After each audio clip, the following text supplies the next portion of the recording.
রাজশাহীর পঞ্চবটী শ্মশানঘাট ইতিহাস, ঐতিহ্য আর আধ্যাত্মিকতার এক মিলনস্থল। পদ্মার তীরে অবস্থিত এই স্থানটি হিন্দু সম্প্রদায়ের জন্য শুধু শেষকৃত্যের স্থানই নয়, বরং প্রাচীন সংস্কৃতি ও ধর্মীয় আচার অনুষ্ঠানের এক নীরব সাক্ষী। পাশ দিয়ে বইছে পদ্মার শান্ত স্রোত, যা জায়গাটিকে দেয় এক ধরনের গম্ভীর অথচ শান্ত অনুভূতি। এখানে আসলে মনে হয় সময় যেন ধীরে চলে, জীবনের ক্ষণস্থায়িত্ব আর মৃত্যুর পরও মানুষের স্মৃতির স্থায়িত্ব যেন চারপাশের পরিবেশে মিশে আছে।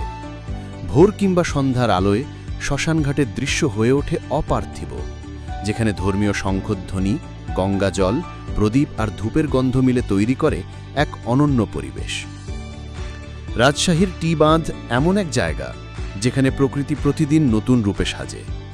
পদ্মার তীরে এই বাঁধে দাঁড়িয়ে একদিকে চোখে পড়ে বিস্তীর্ণ নদীভরা পানি, ঢেউয়ের মৃদু শব্দ যেন মনকে শান্ত করে দেয়।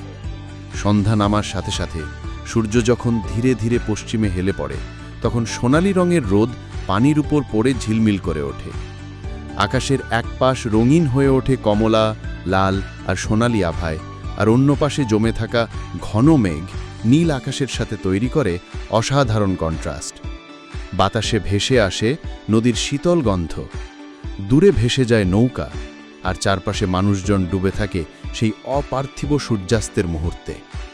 যেন এই কয়েক মিনিটের দৃশ্যের জন্যই সারাদিন অপেক্ষা করে শহর, আর পদ্মা তার বুকে আঁকিয়ে রাখে সেই সোনালি বিকেলের গল্প। পঞ্চবটী শ্মশানঘাট রাজশাহীর নীরব অথচ গভীর ইতিহাস আর আধ্যাত্মিকতার এক প্রতীক।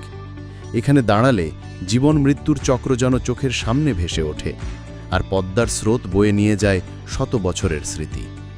অন্যদিকে টি বাঁধ হল রাজশাহীর প্রাণের বিনোদন আর প্রকৃতির অপার সৌন্দর্যের আসর। সূর্যাস্তের সোনালি আভা, নীল আকাশের পাশে ঘন মেঘ আর নদীর বিস্তৃত জলরাশি সব মিলিয়ে এখানে প্রতিটি বিকেল যেন এক একটি জীবন্ত চিত্রকর্ম।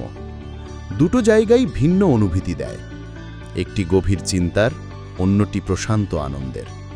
রাজশাহী ঘুরে দেখলে এই দুটো স্থান না দেখলে ভ্রমণ অপূর্ণ থেকে যাবে। এরকম আরও ভিডিও পেতে আমার চ্যানেলটিকে সাবস্ক্রাইব করে বেল আইকনে প্রেস করে পাশে থাকো। দেখা হবে পরের ভিডিওতে।